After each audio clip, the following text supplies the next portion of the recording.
vamos falar agora sobre a via das pentoses fosfato. Mas antes, pedir para quem não é registrado aí no canal, se inscrever, ativar as notificações e se puder deixar um like vai ajudar bastante.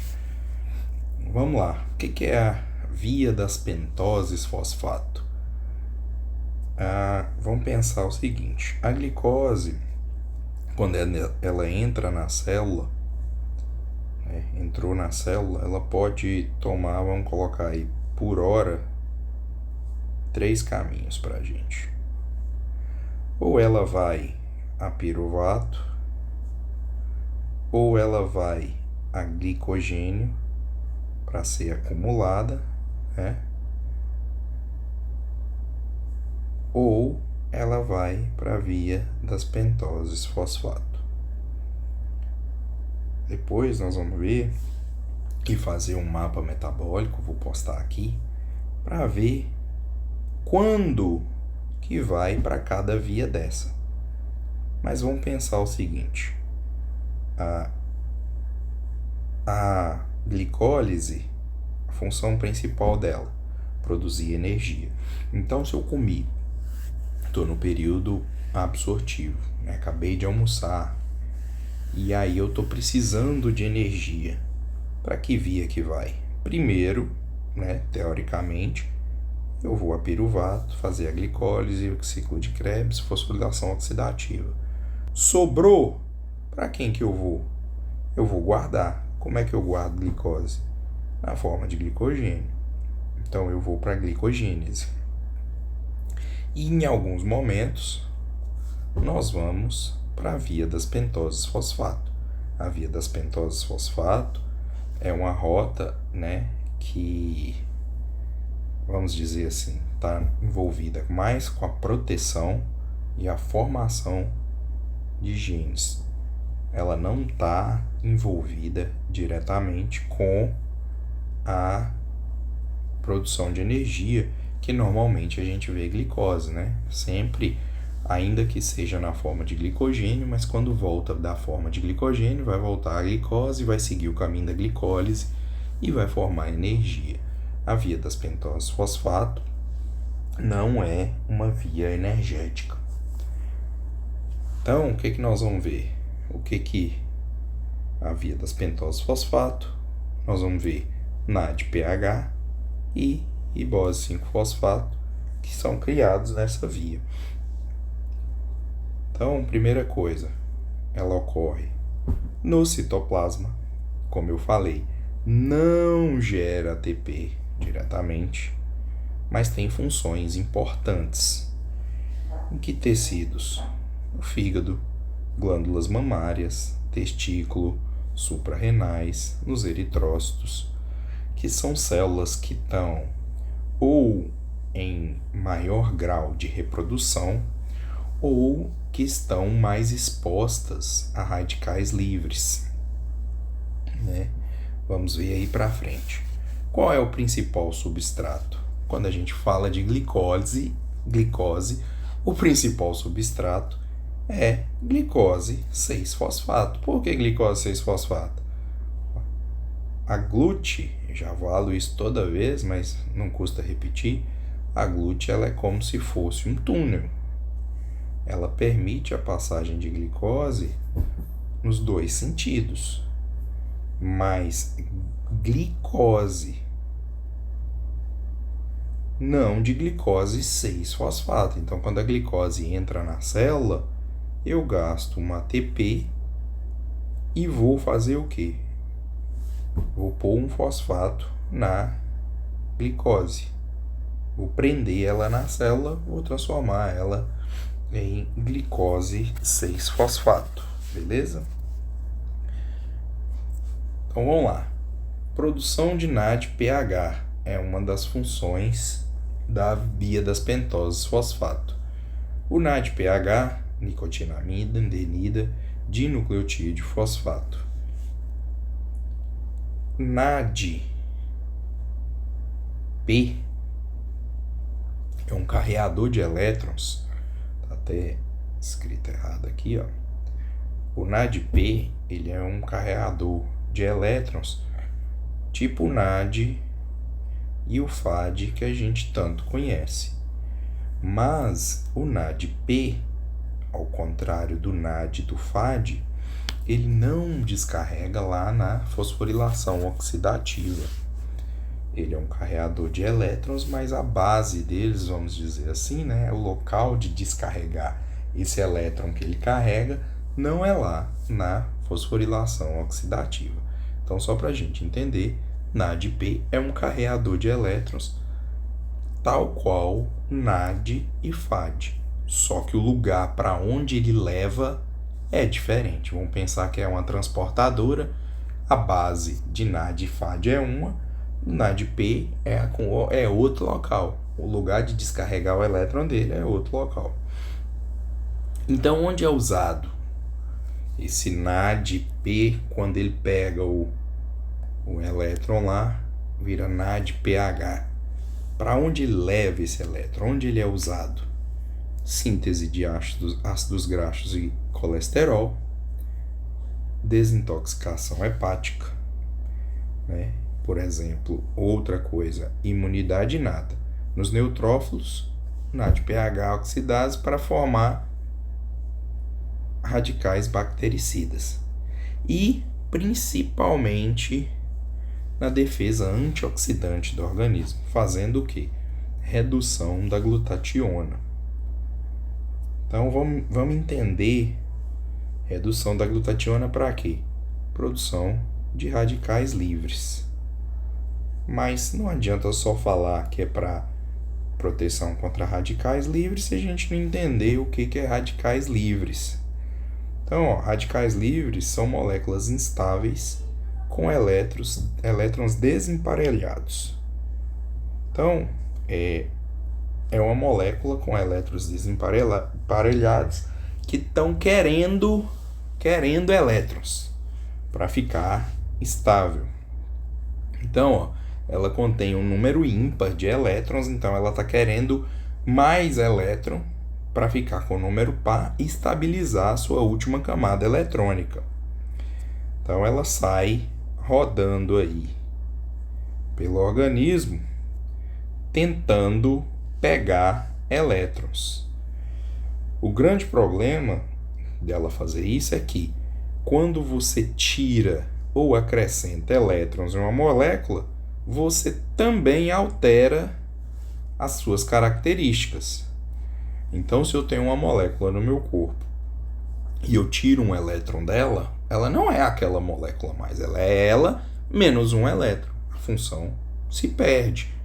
E aí, o que acontece? A célula está intoxicada, pode dar origem Parkinson, catarata, senilidade, Alzheimer, a degeneração, envelhecimento precoce, tantas coisas que a gente vê aí. Por exemplo, a gente vê atleta aí de maratonista, com um aspecto de muito mais velho do que realmente é.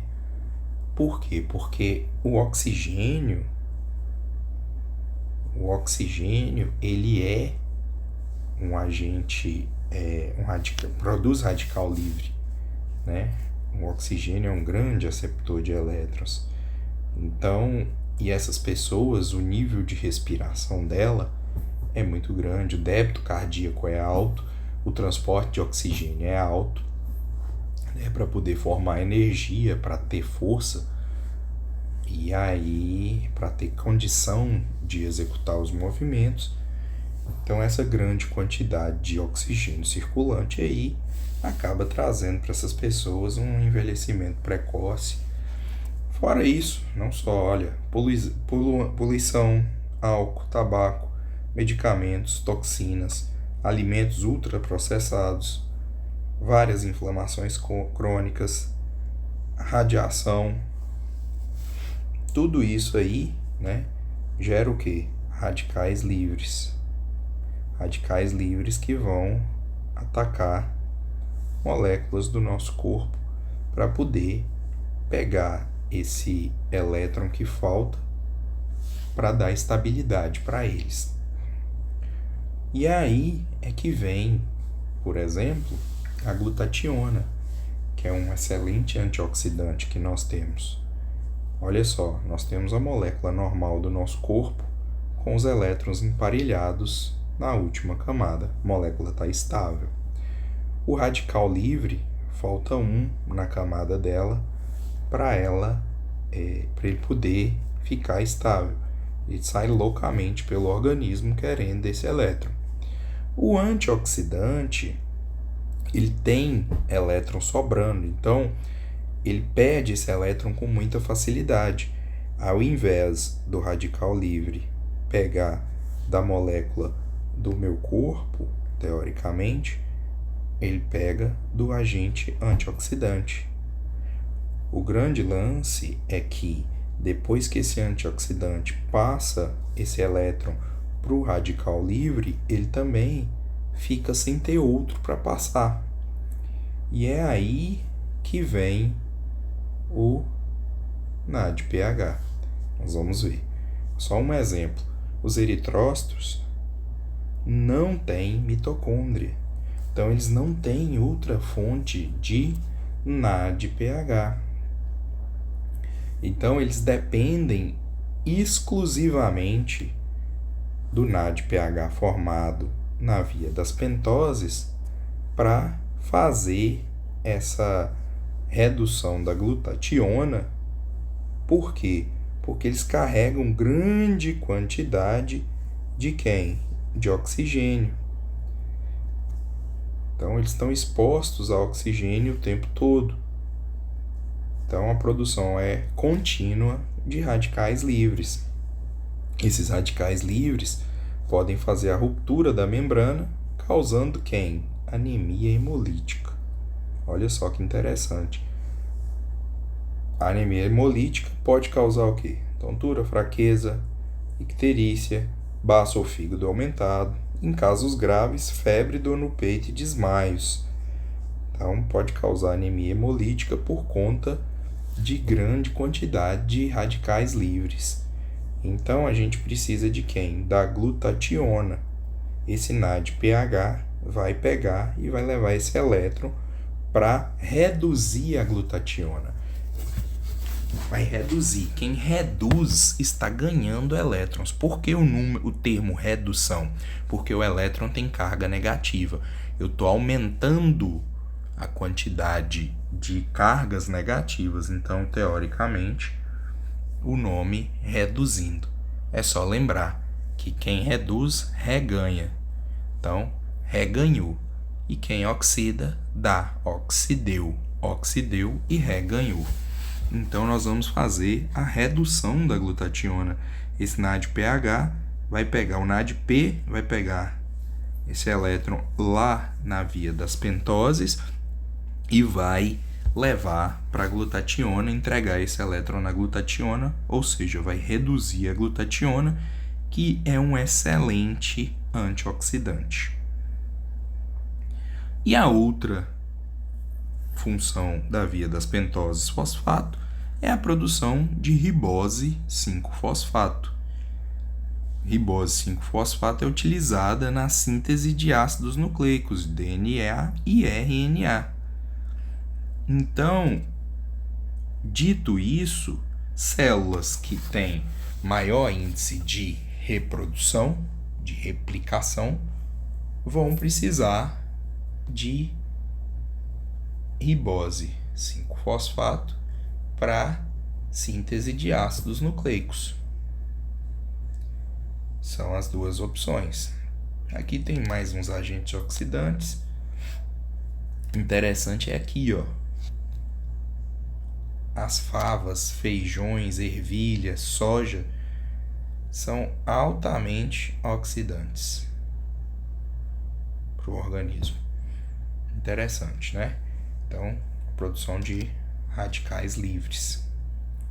A via das pentoses fosfato, ela tem duas fases. Uma fase oxidativa, que é onde de fato é produzido o NADPH e as pentoses fosfatadas, e uma fase não oxidativa, que é o quê? Essa fase não oxidativa ela vai fazer a reciclagem dessa glicose para ela voltar a ser utilizada por outra via como forma de energia. Então, essa via das pentoses, ela não vai consumir com essa glicose que ela vai usar, vamos dizer assim. Aqui nós vamos ver o que ocorre. Eu tenho lá glicose 6-fosfato. Nós vamos começar olhando a fase oxidativa.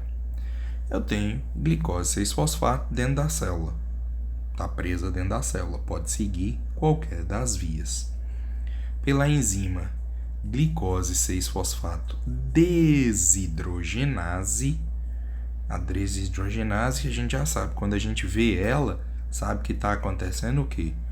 Uma oxidação. Oxideu, está liberando um elétron. Liberou esse elétron, quem vai pegar? NADP. NADP pegou esse elétron, transformou-se, carregado em NADPH.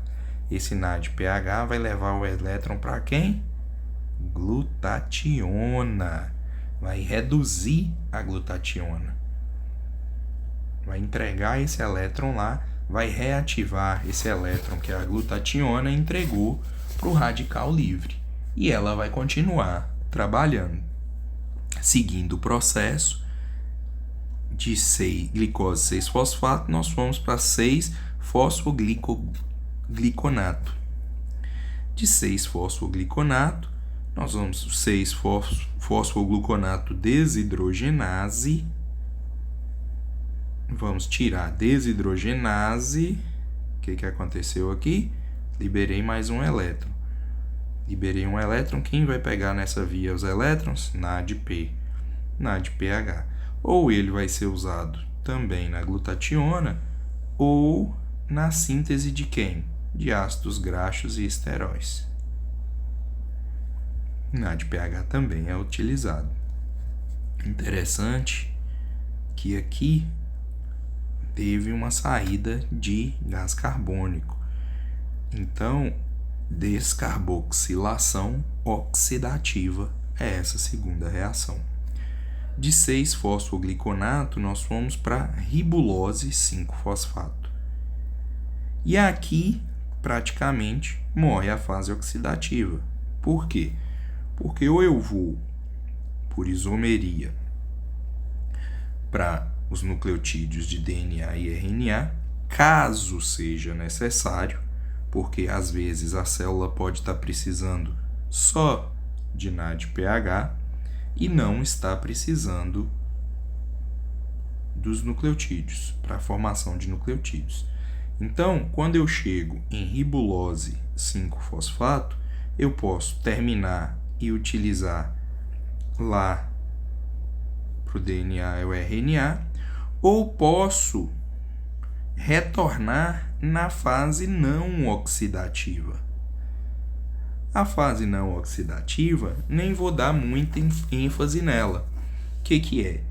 Ela vai por isomeria de ribulose 5-fosfato para xilulose 5-fosfato e depois vai somar